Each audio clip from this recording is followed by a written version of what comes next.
Hey, it's John Longstreth. Paul Ryan. This is Origin. This is Origin, and you're watching Stormbringer, the Austrian heavy zine. It's not Australian. See you on stage.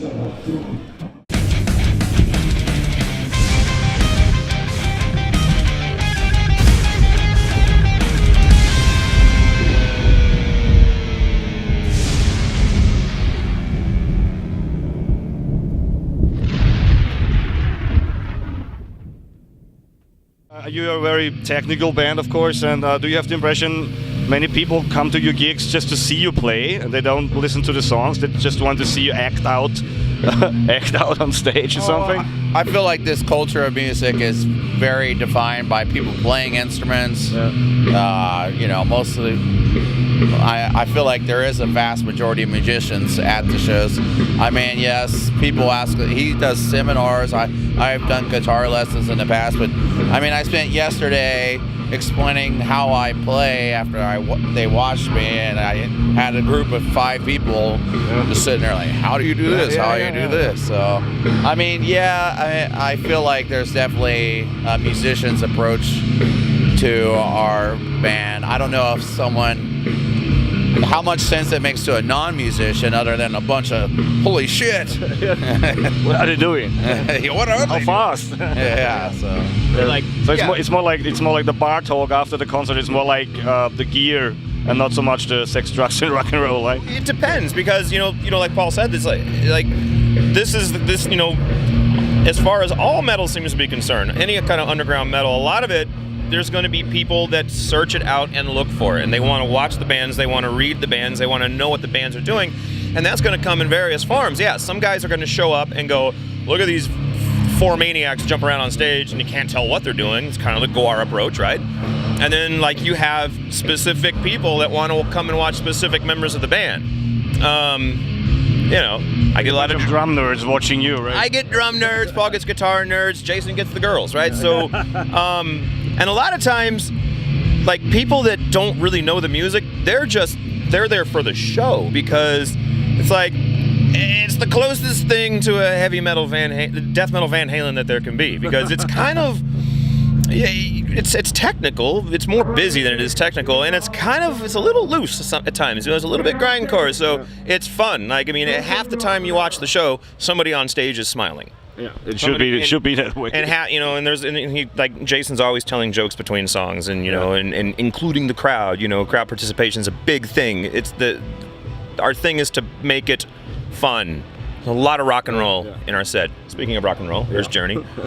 So yeah, lots of smiles in the audience too. Yeah, we're here to make it fun. It's not a party band, but again, it's space themed. We can go anywhere we want. Yeah. So if you want to fucking throw a party with Origin, by all means. Yeah, we'll have a party later on when you play. Hopefully not in the rainy weather. Hey, it's gonna be a mud pit. yeah. A muddy wall of death. Something like that. You once stated that the music took you away from the hell you heard all the time. Which hell was it you heard all the time? Well, I was a troubled kid. I had anger problems. Just a lot of. So I was hyper. So this music calmed me down. I could, whatever mood I was always frantic and upset, just teenage angst, I guess, what I mean? Yeah. And I put a guitar in my hand, it just took me away from all the problems. It didn't matter what was bothering me, I just wanted to play guitar. And, now it's weird because, it makes, I feel like I've said it for years, it's a positive release of negative energy. And now, being older, I see people and they grab a guitar, they play something pretty, and it makes them happy. Well, I play guitar, I play something like how I play it, it makes me happy. The ear of the beholder, right? Yeah, sure. Yeah. Well, Jimi Hendrix called it electric church. Yeah. So, I would come home from school and play drums, and I don't think I had my first sip of alcohol until I was 21 years old. So America, right? Yeah, right. Yeah. But no, I definitely I played by a lot of rules that equaled a very clean, quiet childhood because I wanted to get home and play drums. So I wanted to get off school. I wanted to do my homework. I wanted to play drums for the 2 hours I had between homework and dinner. And so, yeah, it definitely, it keeps you off the streets. It kept me away from drugs and all that kind of stuff. And now I am 42, drinking too much. So, hey, you're working. it was good. I mean, you're also working. So, it kept me safe as a teenager, but it did give me kind of a bit of a late bloomer effect. Whatever. I have to react your lost, I'm childhood. living out my teenage years. Frighteningly low number of years, close to 50. The lyrics of Heurigen, they always sound a bit like philosophic for me. Which is the concept behind the lyrics? I think it's your department, right? Well, I only write one song per album anymore lyrically. It's mainly Jason. Yeah. I would say that, it's... oh, man. It's got a lot to do with what he's reading at the time. So I think omnipresent, there was a lot of Infinity Gauntlet happening. A lot of Infinity War, Thanos and all that. With this album, I know he was reading a lot of Dune. So Dune, the movie. Yeah. So Dune, you have like Accident and Error. Yeah. That is from Dune. And there's one other, but yeah, he was reading a lot of Dune, so he basically immerses himself into this a literary realm of some sort, be it, fictional or non-fictional, and he just kind of draws from there. And then Paul, he always asks Paul to write a song or two. Paul is the original member of the band, so he has a very specific, approach lyrically, so he could. So it's the lyrics are written to fit the music, of course, yeah, right? Well, yeah, the lyrics are always done after. I mean, it basically starts with just the music first, and then like afterwards, I try to put together some kind of patterns, and then I'll sit there and I'll try to find something to grasp onto. I only wrote one song on the last two albums personally, so I'm usually I'm some kind of sci-fi or actually fiction more than sci-fi, some mostly, but that's what I'm looking at. Not blood guts or porno grind. We had that yesterday with the Black Dahlia murder. So. Oh yeah. It's worth being said that like when the band was still forming, like right after I joined, that one of the reasons that the band kind of took on this sort of space theme.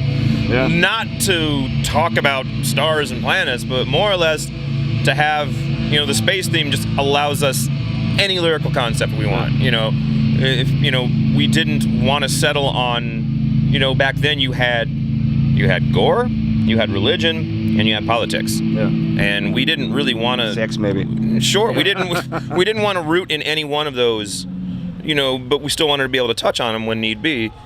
So every now and then. We have a handful of grindcore songs we've done. We have a couple of black metal songs we've done, so we can dip in these other pools enough. But for the most part, I think it tends to be a little space and science fiction themed, so we can kind of go anywhere. Yeah. So it's open. So who knows? Maybe next album you'll get that porno grind song. Sex and shit and everything. Yeah, of course. The very first days of Origin, they go back to 97, I guess. Yeah. And what do you think evolved the most from then? What is it when you compare the old Origin sound with the new Origin sound? Which is the thing that evolved the most? Well, back then I was just scrambling to try to get guys that would play music together, and it was so hard where I grew up to keep people, whether they were talented or whatever the reason was, I couldn't keep a band together. So the difference now is like how we spend a lot of time together, we're on the road together, the continuity of the band. That's what I think about, because like it was such a struggle just to get a recording and then keep the band together. And now, now that seems like nothing, it was like a lot of missed opportunities because people couldn't keep it together. When I met John, it was different because like the other guys didn't want to practice all the time. Well, I like practicing. I met John, we wanted to practice. It's like, let's practice. All right, cool. We lived we had to travel or whatever to practice, but we made the effort to where the other guys were a little lackadaisy about practicing. When I met John, it was, let's practice 4 times a week. Ignite something in you. Yeah. So that's what I think the difference is, and it's just being with John, just continuity of, we kind of, we understand what we're trying to achieve musically. I don't have to communicate too much, nor does he what I want to do musically. Where back then it was like I was always trying to bounce ideas off, and maybe it didn't work so well. So, but do you have the impression it's just some kind of yin and yang kind of thing, so it's like opposites or something? Well, I wouldn't say we're opposite. We're more on the same page, but we definitely understand. He understands I have a certain mentality, and I think the yin and yang comes when we have to start pushing each other out of each other's comfort zones. Yeah. Because a lot of times Paul will know exactly what I'm going to do to a riff, and he'll go, let's not go that route this time. Let's try this over here. And I'm like, okay, cool. And then, sometimes I'll be like, it's just like a lot of times we'll try and pick things out of each other's games. Yeah. And kind of subconsciously. It's not like we sit down and do this, but a lot of times we'll find each other like pointing things. You did that already. Let's not do that again. So there's that actually. The yin and yang does kind of happen, but the good consciousness of each other. Exactly. The same page comes from just years of doing it. Yeah. I mean, like. So yeah. Yeah. We wrote half the album with a notepad. It's just like, and we went upstairs and we played it. It was like. Yeah. How do you handle the new kind of media? Like you have like 2 million views on a YouTube video, but the sales drop or something like that. But is there a concept in the band to handle this rebalancing of the market? It's just something I think we have to wade through. I think it's. I hope it gets better. I mean, it got better for. Like you look at all these heavy metal bands that are still like Slayer. They went through a very big lull in record sales, and like. A lot of these death metal bands. I mean, the most important thing about a lot of that is that we don't break up, go back to our day jobs for 6-10 years, and then come back and be a reunion band. It's just gross. It's happening way too much, and you have a lot of dudes getting on stage these days that are touting 20-year anniversary, but they weren't there for 8 of those years, and so that gets really frustrating. As long as we can do it live, it's valuable. It makes sense. I mean, we're not making much money. No one's making money on record sales right now. That could change. A final push. I mean, in our music, there is a collector type CD or vinyl. Vinyl's big right now. I think those people don't move a lot or something because. I'm fucked if I have to move. Oh yeah. No, people buy records. They know. What I'm getting a lot of lately is that I want to buy a CD from you, from the band. And so you get a lot of guys that are coming out, guys and gals, that know that the transaction of handing the band member the money and getting the CD, he's helping that band guy get to the next show. He's helping him buy groceries. And I think that kind of a ritual. It's a good ritual. Yeah. People are conscious of it. And I think people are starting to realize that the online streaming services they're not. I mean, it's a commercial. It gets the music out there so everybody knows about it, but it's not. It's fucking. That guy had 140 million plays and he made like $3,000 off it. It was just like that. Those stories. The more those stories come out, the more I think people are gonna. I don't know. Hopefully it'll come back to life. Yeah. So we're in a lull right now, but people still come to the shows though. People should go to buy records. Yeah, exactly. Yeah, they still come to the shows. It's important. That anymore. It's the merch that helps the band, but you gotta have a good album. You gotta have, you invest in. It's an investment in yourself. The presentation of the album, how it looks, to how you print your cloth or whatever, the sound. I mean, some people are very specific, but like I said, there's plenty of, we have a really strong fan base worldwide actually. So I mean, I'm very grateful for it, but I can understand, there's so many bands now. I mean, like when I was growing up, there was Earache, and then there was Roadrunner, Slayer, Testament, Megadeth. Yeah. You don't have to work to find the bands either. Yeah. Like we'd see an album. We would see a CD in a magazine, we'd be like, what does that sound like? Yeah. And then you'd go searching for that thing, and then all of a sudden you're like, oh, That's what it sounds like. That's how I discovered what Dark Throne sounded like. Yeah, I was like, for what? example, So what's Transylvanian Hunger about? And I was like, oh, it's that. But there's too much of it, actually. So I think you can't it's- choose anymore. there's a lot of it, and it's boop, it's right there. And so yeah. you're missing so you're kind of missing a mystery. There's not much of a mystery to it anymore, and it's so easy to get that I think people gravitate towards the live front these days. I was always like, how do these people look like?